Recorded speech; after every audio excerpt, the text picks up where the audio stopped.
those good things. So without further ado, get your notepads out, get your pens ready, get your thinking caps on, because it's time to learn some good stuff. So, get your education.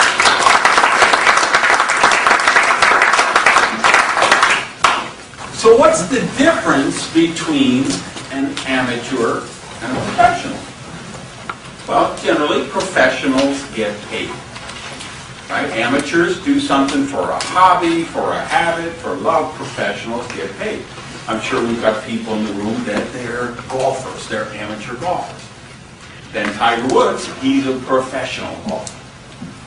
Mike back there, Billy back there, myself, we all play on the same softball team. We're baseball fanatics. But we're amateurs. We don't get paid for that. We do that for the love of the game. A-Rod, he makes $25 million a year being a professional baseball player. So I want to talk about what it takes to be a professional network marketer as opposed to an amateur network marketer. Because most people in our business are amateurs. You know, you'll hear, it's funny, I'll do radio interviews or TV appearances or just kind of a lot of interviews on this last tour. I don't know why. I was interviewed on a Malaysian newspaper, a magazine in Korea, the main newspaper in Singapore. I had a lot of interviews, and often that question comes up, and they'll say, well, but you know, there's only a certain percentage of people in your business that make the millions of dollars, and then you have lots of people that they don't make a lot of money. Well, why is that? And I say, well, the reason is they have not become professionals. They treat the business like a hobby, so they get a hobby income. You know, and you can do some, I mean, some people do some hobby things and they make a little bit of money. You know, they paint, they sell the paintings at the flea market, or they make gift bracelets or jewelry or whatever, and they make a couple of dollars. But a true professional, they can make an extraordinary amount of money. And a true professional in the network marketing profession, we can make gangster money. I mean, let's be honest. I mean, the kind of money I make, here I am, a guy who was a dishwasher in a restaurant, thrown out of high school, no college degrees, to make the kind of money I make. That's gangster money. But how did I make gangster money? I've become a professional network marketer. I look at, okay, what are the amateurs doing? What is the professionals doing? And what are the skill sets that I will need to learn to become a professional? So if, and I'm not going to go long tonight, maybe this is 30 minutes or 35 minutes or something, but I really do want to share with you why this is so important, because this really is about dreams.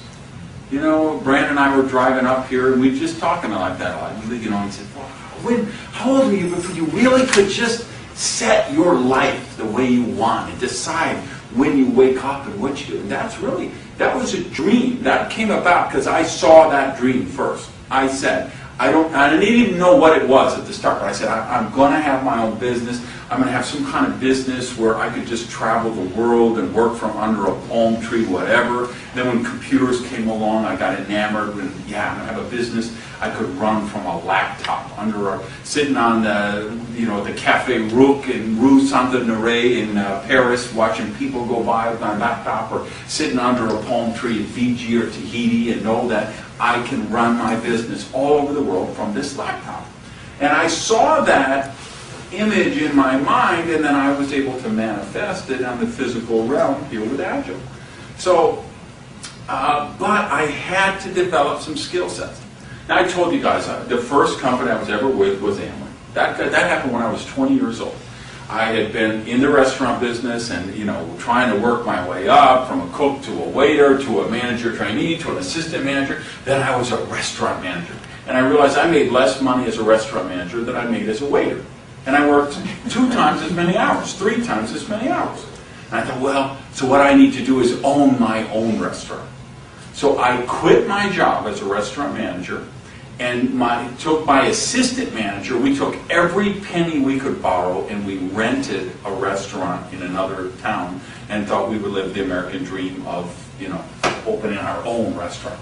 Of course, that was a disaster. We didn't have enough money to bootstrap it. We ended up giving it back to the guy who leased it to us. But along the way, on one Thursday night at 8:30, the phone rang, and it was my partner, Jim. He says, Randy, what are you doing Saturday? nothing really. Why? He said, I want you to come over to the house and protect me. Protect you for what? You got 3 big dogs. What are you worried about? He said, well, I was at the gas station filling up my car. There was a guy on the other side of the pump. He started talking to me. He started talking about making money. So he's coming over to the house on Saturday afternoon to talk about making money, and I want you there because I think it's Amway. Now, I was 20 years old. All right? I said, Amway? What's Amway? You don't know what Amway is? That's the thing where they draw the circles and it's about making money? I said, I don't know about circles, I don't know about Amway, but Jimmy, if this is about making money, we need to check this out because we're not making any money. So I go over to his house this Saturday afternoon. That guy shows up. His name is Jimmy too. He has a yellow legal pad like this. He has a red pen. He draws a circle and he writes you. And he draws 5 circles under the first circle.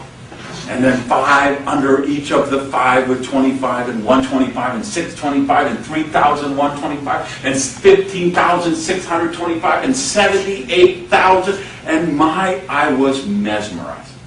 So of course I joined on the spot. And Jimmy had to sign up so he could sign up me. So you can see what a good job I did protecting him, right? Now, I didn't make any money with Amway. Not because it's not a great company. It is a great company. I was just with the sponsorship line that didn't know anything about the business. They told me, go out and find people with hotels because they wash lots of sheets and you can sell them buckets of SA8 laundry soap. So well, I didn't know anyone in hotels, right? A few people, and they didn't want to buy SA8 laundry soap, right? They had their regular wholesale people they bought from. They weren't going to buy from me. And I was just the kind of person, where I was at that point in my personal development. There was nobody who wanted to do business with me. All I did was I'd go out and I'd argue with people. And that was my whole business. And I could tell you every rational, logical reason why what you're doing right now is stupid and why you'd be an idiot if you didn't join me in Amway. Well, that approach didn't work very well, strangely enough. So I did that for a few months. That didn't work, so I switched to a new approach. I tried begging people. Just straight up, I need somebody, that approach didn't work very well either. So the bottom line was I sponsored one person into the Amway Corporation who was my roommate because I lent him the money for the distributor. And, he hung around. We hung around like 6 months. Neither of us ever did anything else. I didn't know what to do. I didn't have any of the skill sets we're going to talk about. But back in that day, when you joined Amway, you got a 3-ring binder. It was like this thick. It was the training. This is how you do the business. So I said, well, these people must know what they're doing. So I got the binder and I called up and I'd call my friends and say, hello, friend's name. This is your name here speaking. And I've got something I'm really excited about and I'd like to share with you. What would be better? Tuesday night at 7 o'clock or Thursday night at 7:30? And they were like, well, why are you talking so funny? And weren't a lot of people coming to my house. So 6 months go by, my roommate drops out. Well, what am I going to do? I've lost my entire organization. So of course I drop out. So I said, I tried it. It doesn't work. I love the idea. It just doesn't work. But of course I've gone to everybody I know, and so now they know Randy's into those things. So a few months go by, I get a call from a guy who says, I've got a deal that's just like Amway, only better than Amway. Well, I like Amway, so I thought this is better than Amway, so I joined that deal right away, signed up my roommate, same deal. Again, a few months go by, roommate drops out, I drop out. Okay, I tried it again. A few months go by, I get a call. They got a deal that's just like the deal that was just like Amway, only it's better than the deal that was better than Amway. I jump all over it, roommate comes in. A couple of months go by, he's gone, I'm gone. Ring, ring. I said, deal was just like the deal that was just like the deal that was just like Amway, only it's better than the deal which was better than the deal which was better than Amway. I'm in like Flint. Roommate wouldn't join. So 5 years go by. 5 years years I lose money in the business. 5 years I go to meetings, I drive my beat up old Plymouth and I park it behind the restaurant so nobody sees, so I can talk about traveling the beaches of the world, and they don't know I'm driving this beat up old rust bucket with, you know, the Fred Flintstone floor that you can put your feet through and all that stuff. So 5 years, paying money, going meeting prospects, buying packets, going to meetings, not making any money. Finally I say, you know, this isn't working. Something has to change. There's some dynamic here I'm not figuring out, because the fact is there are people that were walking across the stages who were driving the free bonus cars. They were winning those free trips. They were cashing those big bonus checks. And I made a commitment. Okay, I've got to find out, what do they know? What is the secret they're not telling me? What is the distinction between those people who make money and those of us who don't make money? What's the deal? What do I have to know? And I had an epiphany after some real critical thinking. I came to the realization I've got to do the business in a way that other people can do it. I've got to develop some skill sets, and then I've got to do these skill sets that other people are going to be able to develop. Because one of the fascinating things that happened was, during the 5 years I was losing money, I was still racking my brain and going crazy. Why are they making money? What do they know? What are they doing? And I noticed that, you know, the person with the markers made the most money. So I said, okay, I got to fight my way to the front of the room. I've got to become one of those people who can make the presentations. I've got to be one of the people who can do the meetings. So I'm going to learn how to give the best presentations in the world. So I found a restaurant in Sunny Isles that had like a banquet room in the back, and they said, you know what, yeah, you can use the back room there. Just tell your people they can, if they buy coffee or tea and have a cake or pie or whatever, we'll just give you the room and we won't charge you. You can do your meetings. So I started doing meetings 5 nights a week. Monday, Tuesday, Wednesday, Thursday, Friday night. Every night at 7:30, I got up there, I had a big whiteboard, I wore my Miami Vice suit, and I drew circles. And I drew circles better than anybody in the world. Okay? So I started to be able to sign up people. I sponsored 30 people in a month. So I remembered back to the day, okay, 30 people, they're each going to get 5. That means I'm going to have 150 people next month. The month after that, the 150 are each going to get 5, so I'm going to have like 1,000 people. And when they each get 5, I'm going to have 5,000. I might as well just order the Lamborghini now. But a fascinating thing happened. The 30 people in month number 2, they didn't turn into 150, they turned into 3. Because 27 dropped out. So I said, well, obviously those 27 were stupid, ignorant, and lazy. I've got the wrong people. I'll get a new 30 people.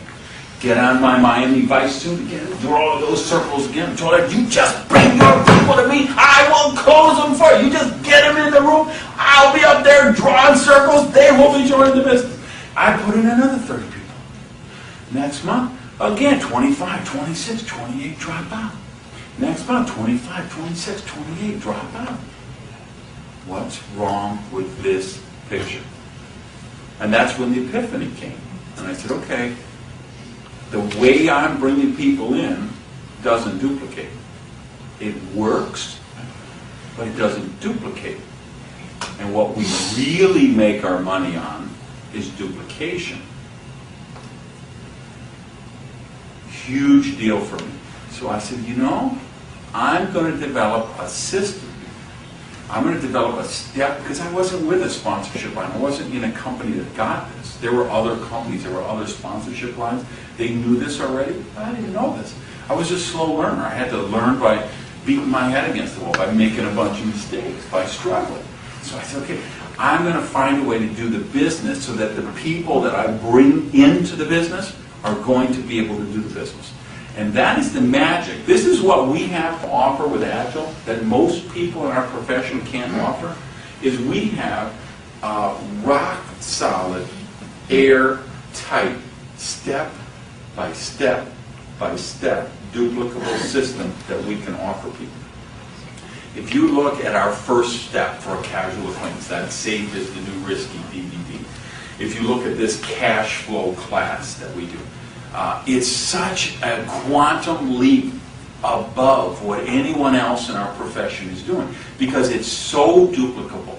Anybody can do it. People who would never do a home meeting before, they can do a cash flow class.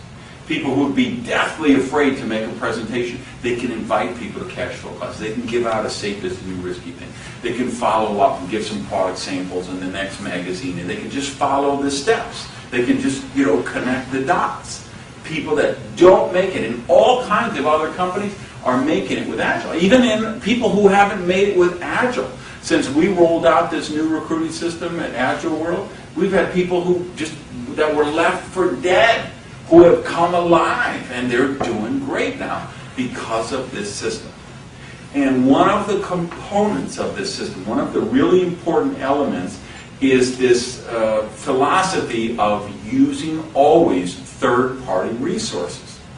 You notice we don't do one-on-one presentations. I was just counseling with one of my guys in Texas today via email, because he's out there doing one-on-ones, and I'm saying, Jim, stop doing one-on-ones. They work for you. They work for me. But because he's a powerful person. He's a very successful business person. If he sits down across the table from you one-on-one at Starbucks, he's going to talk you into doing the business.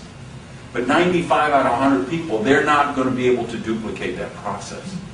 But if you invite him over to a cash flow class and say, hey, follow along with this worksheet, watch this Eric guy on the video, and it's going to be about 30 minutes, and then we're going to answer some questions afterward. Everybody who comes to something like that says, wow, I could do that. I could see myself doing the business. Now, that doesn't mean that you still don't have to develop skill sets. You do. But the skill sets you have to develop are very simple, and they're very practical and applicable, and they work and they duplicate. So let's talk about that so you really know, okay, how do you go out and build a multi-million-dollar business with this? And again, here's the difference between amateurs and professionals. Let me tell you the number one expression that keeps more people broke in network marketing than any other sentence that has ever been uttered since the Earth's crust cooled. One sentence. This one sentence keeps more people broke than any other sentence that's ever been uttered. And this is the sentence. I don't know that many people. Exactly. See, that's what amateurs say. Amateurs say, I don't know that many people. We just moved here 11 years ago. See, there was a time Tiger Woods could have said, well, I don't know how to putt. I didn't know how to drive the ball 400 feet. Because he was an amateur, and he couldn't do that. To become a professional, he said, I need to develop those skills. There was a time A-Rod could not hit a 95-mile-an-hour fastball. He couldn't hit a breaking ball. But he said, to become a professional, I have to develop skills. Maya Angelou, at some point in her life, she was writing poems that said, I float the boat on the sea with me. And thought that was brilliant. And then thought, well, maybe I could develop my skill set, my craft more. She made that was a conscious decision. It's the same thing in network marketing. See, what amateurs do is they say, well, I don't know that many people. Now, the first problem with that is it's never true. Everybody knows a minimum of 500, 800, 900 people. Everybody. I don't care if you work in a lighthouse, okay? If you run the toll booth on the causeway, and that's all you do is sit in there and it goes up and it goes down, you still know 800, 900, 1,000 people. Everybody does. And we have proof. I mean, the average wedding has 500 people in it. There's 250 on the bride's side, there's 250 on the groom's side. And this holds true because the average funeral has 500 people that sign the guest book, right? So isn't that fascinating? So when someone says, well, I don't know, I say, well, if you could turn out 500 people when you're dead.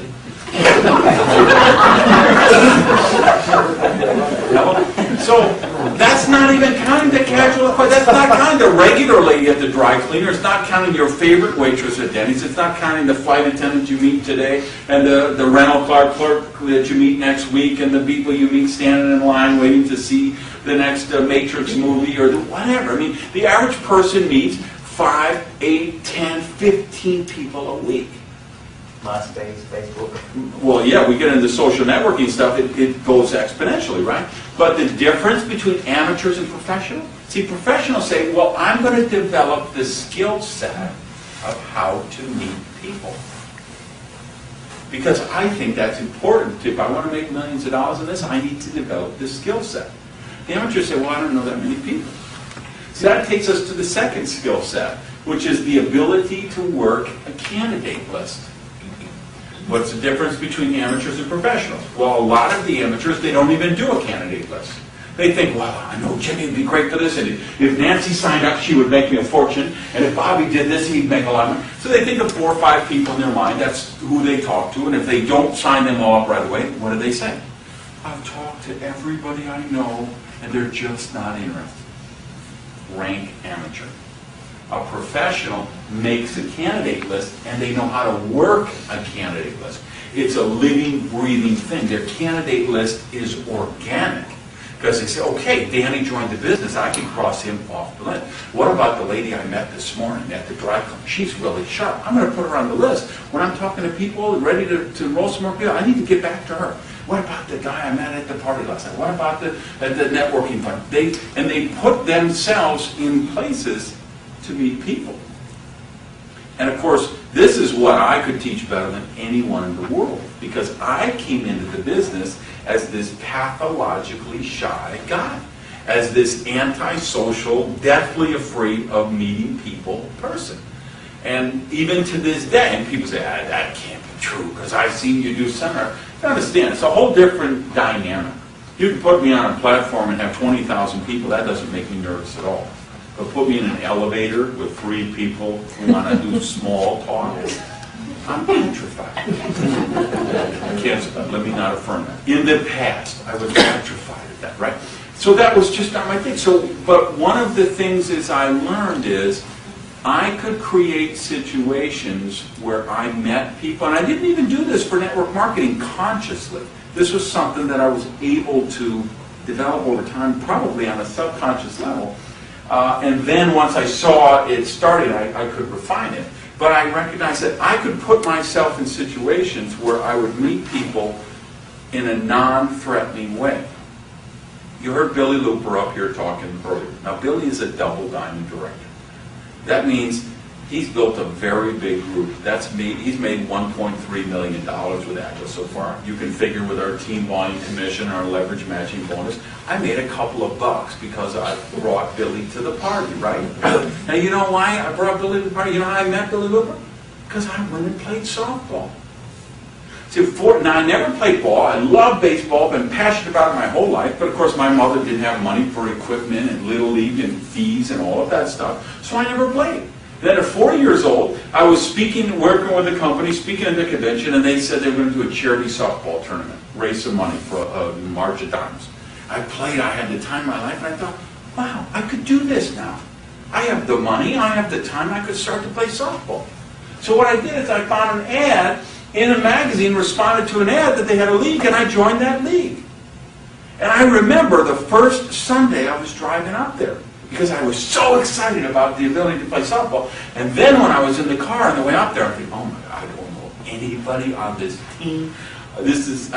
My palms were sweating on the steering wheel, but I really wanted to play softball.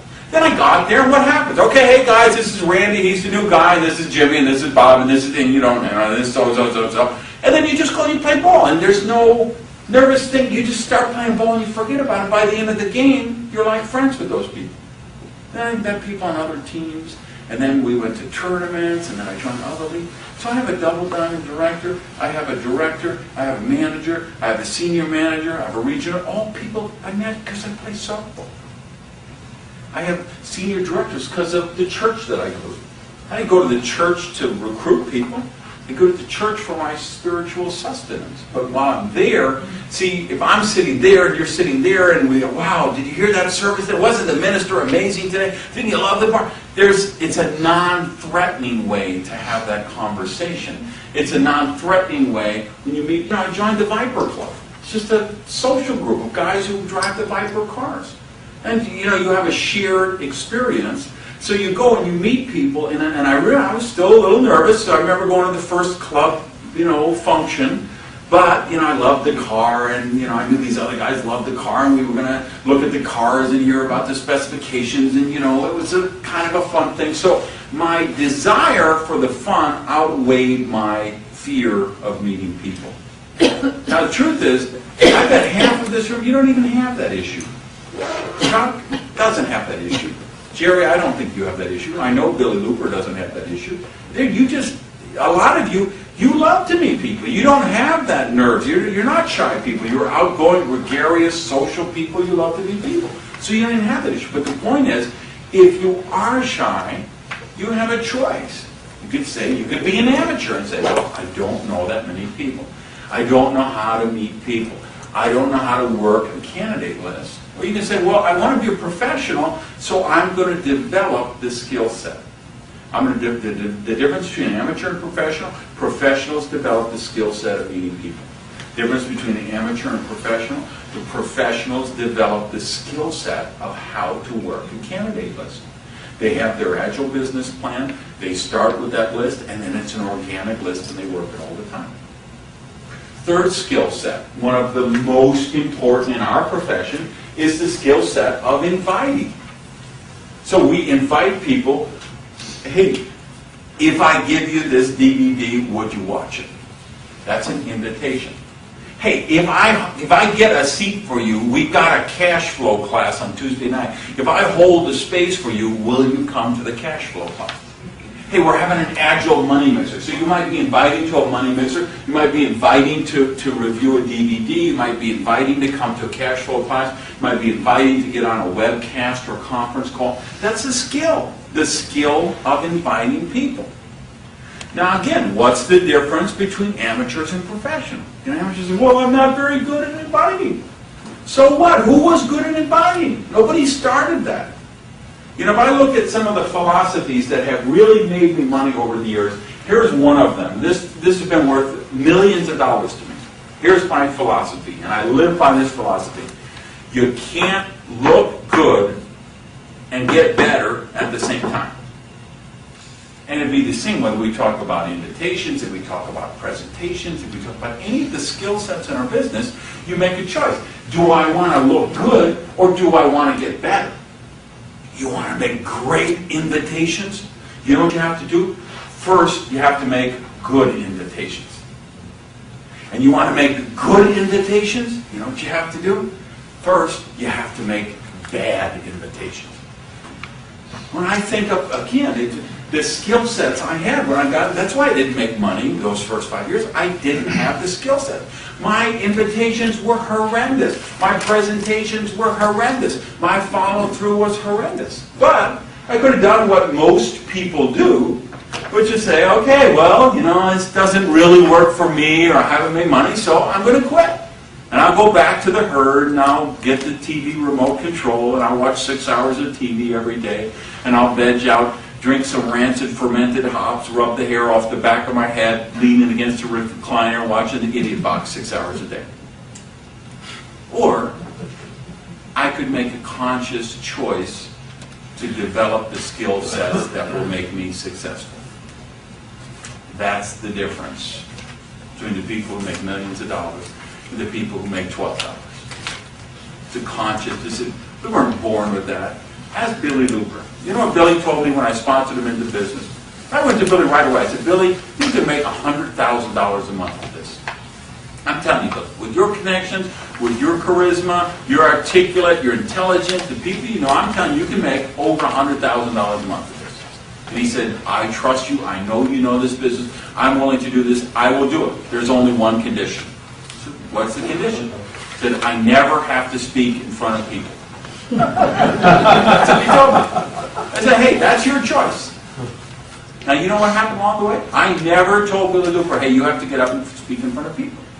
Along the way, he said, you know, I noticed the people making the most money are the ones holding the marker. I think I need to learn how to hold the marker. He made a conscious choice to become a professional and get up and speak in front of groups. Never made him do it. But that isn't what leadership's about. Remember, you know, we do in network marketing. We're dealing with an all-volunteer army. You can't hire people, you can't fire people, you can't force them to do anything. We can only lead people. People say, how do I manage my people? You don't. You don't manage people. You lead people and you manage things. Right?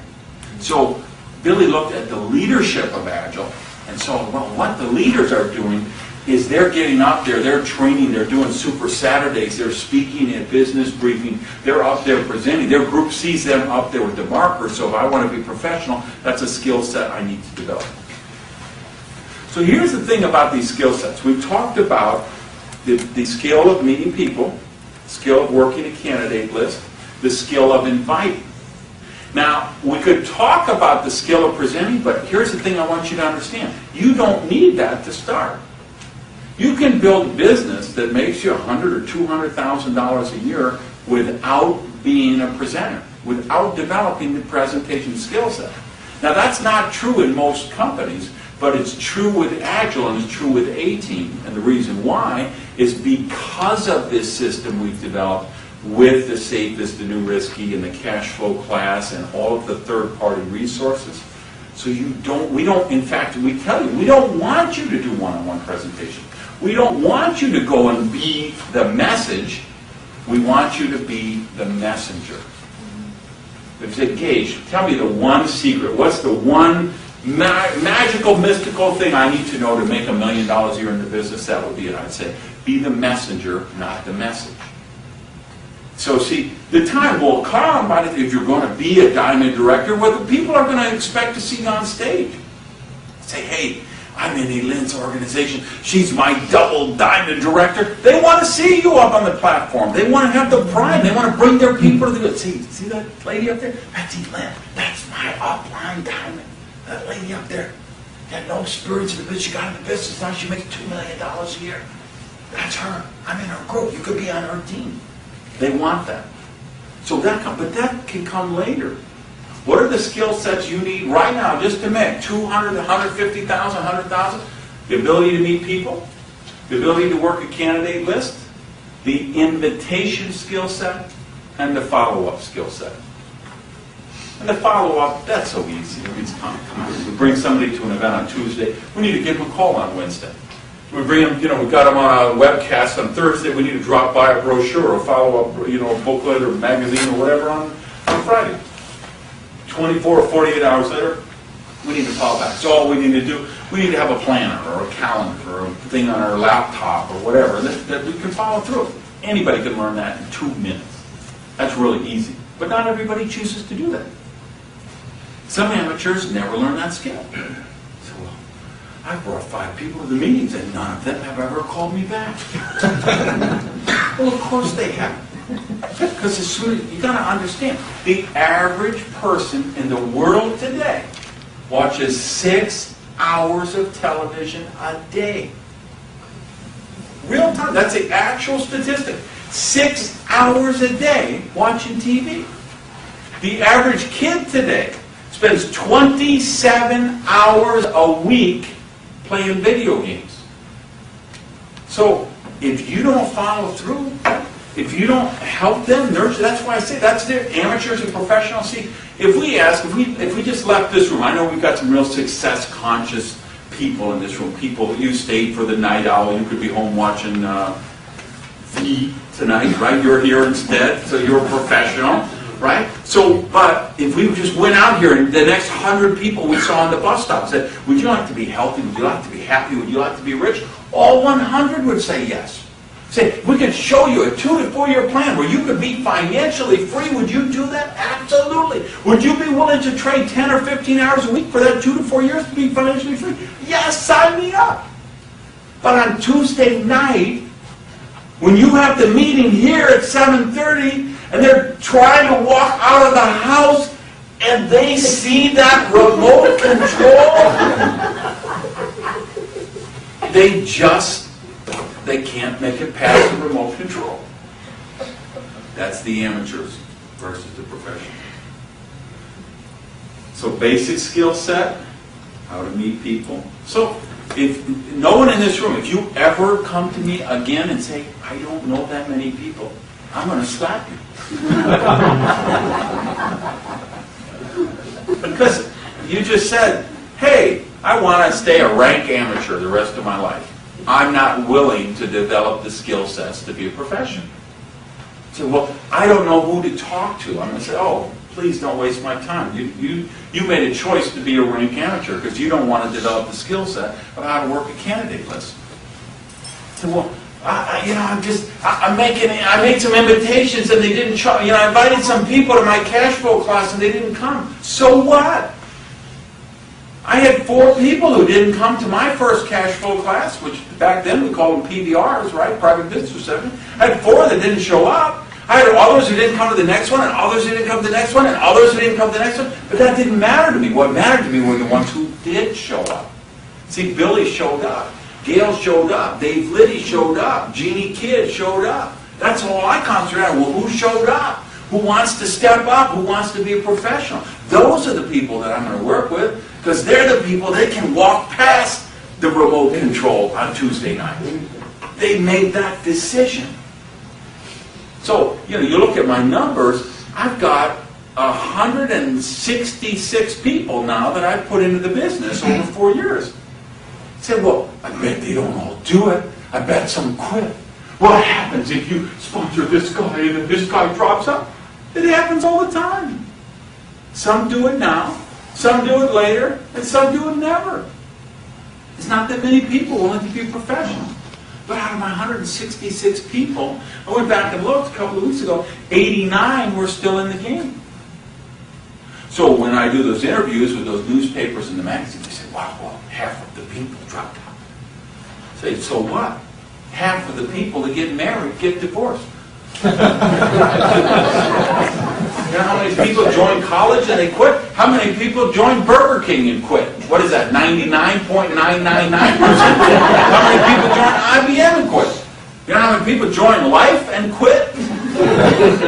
So don't tell me because half the people quit, because yeah, half my people didn't stay. But the 89 who stayed, that's produced an organization of 140,000 people for me now.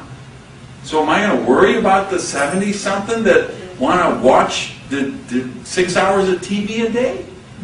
I can't worry about that. They have the same opportunity that I had, and Billy had, and Gene had, and Dave had, and Gail, and all of the people I've introduced to the business. They all had the same opportunity. But not everybody was willing to become a professional. Not everybody was willing to let go of the remote control.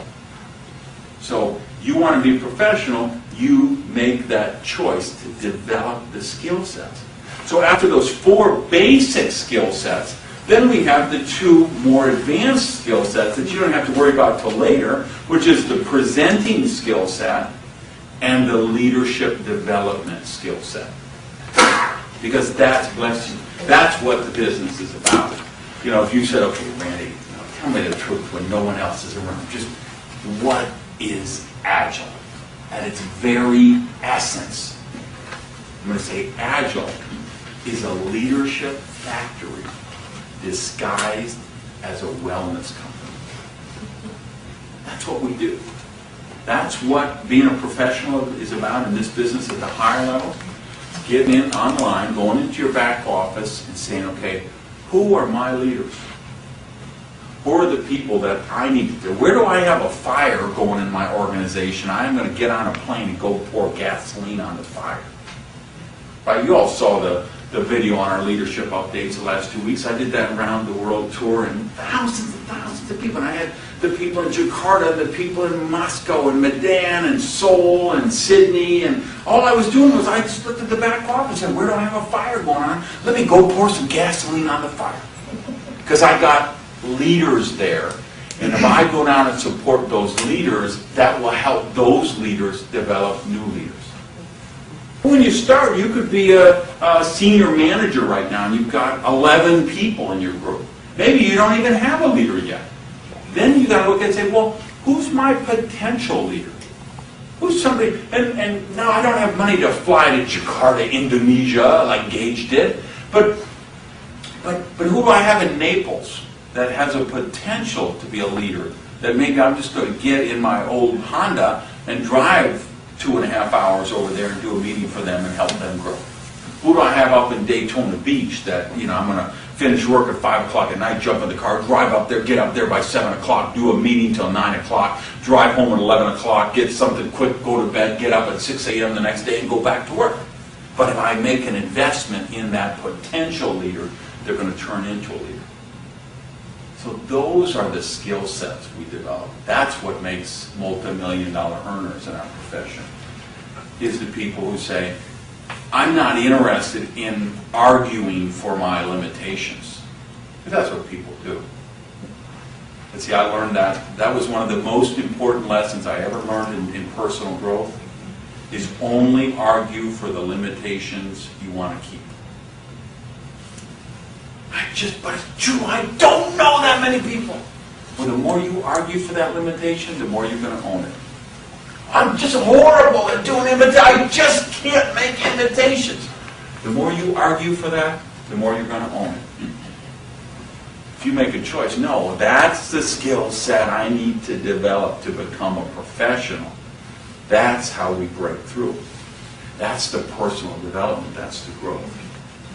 So we start the skill set of meeting people, the skill set of working a candidate list, the skill set of inviting, the skill set of follow-up. That'll get you to $150,000 or $200,000 a year. Then you can fire your boss. You can go into the business, start working 20, 30, 40 hours a week, and then you can concentrate on the other skill sets, the presenting skill set and the leadership development skill set. Here'd be the last thing I would tell you. And I talked about this at Agile World. For every person seeking greatness, there are dozens more charged with safeguarding mediocrity. Right? For every person who wants to be a professional, for every person who wants to be great, there are dozens and dozens that want to live in mediocrity. People think the opposite of success is failure, but it's not. The opposite of success is mediocrity. See, failure is not the opposite of success. Failure is a component of success. And Brandon, you said this in the car on the way up there. You were talking about your book, and one of your chapters was, what about failure? Embrace failure or become addicted to failure? Become addicted to failure. I love that, because that's what the business is about. You've got to say, okay, I'm going to go out and I'm going to make the failure because I'm going to be bad enough to become good. I was doing a program with Ken Don in Houston last weekend, and Ken had this brilliant thing. He was talking about inviting and presenting. And he said, you know what? You can never say the wrong thing to the right person. Because if they're the right person, you're going to mess up, and you're going to forget the amount of the expense allowance, or you're going to draw the circles wrong, or you won't know this person. It won't matter. If it's the right person, they'll get it. They're big kids. They know what passive income is. They know what residual income is. He or she who makes the most invitations will win. The person who goes out and makes 50 horrible invitations will make a lot more money than the person sitting at home practicing so that one day they can make the perfect invitation. Because that person is never going to make a dime in our business. The person who will go out and become good by starting by being bad, and test and track, test and refine, learn and grow, refine, reconfigure, test, work it, get good, from good they get to great. That's where they're willing to make failure. They're willing to do failure. They're willing to do the bad invitations so they can develop the good invitations, and then they're willing to do the good invitations so they can develop the great invitations. That's personal development. That's leadership development. That's developing skills. And that's how you become a professional with Agile Enterprises. Thanks.